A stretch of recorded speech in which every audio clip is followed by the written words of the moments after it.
ពីម្ដាយស្រណងគ្រាធ្លាប់សប្បាយធ្លាប់មានម្ដាយថ្នាំងថ្នមថាតែពេលនេះអ្វីគ្រប់យ៉ាងផ្លាំងប្រែកូនយំអិនឡើយព្រោះតែបែកពីម៉ែស្រណងគ្រាដែលកំសត់រួមគ្នាអ្នកម៉ែមិនដែលរុញរីព្រោះតែចង់ឲ្យកូនសុខរឿងលំបាកគ្រប់យ៉ាងម៉ែតែងលៀងទុកមិនចង់ឲ្យកូនកាត់ទុកចង់ឃើញតែកូនញញឹមទឹកភ្នែកហូរព្រោះតែនឹកនាងម្ដាយកូនសែ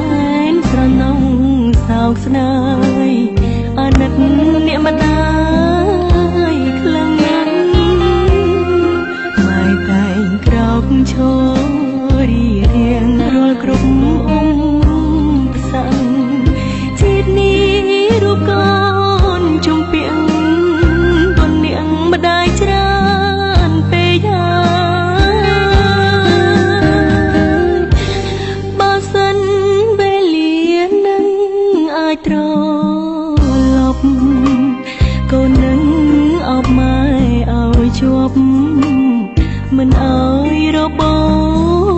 តពីដៃតែពេលនេះក្រុមយ៉ាងបានត្រឹមស្រមៃព្រោះតែរូបអ្នកម្ដាយឃ្លាតឆ្ងាយឃ្លាតគ្មានថ្ងៃជួប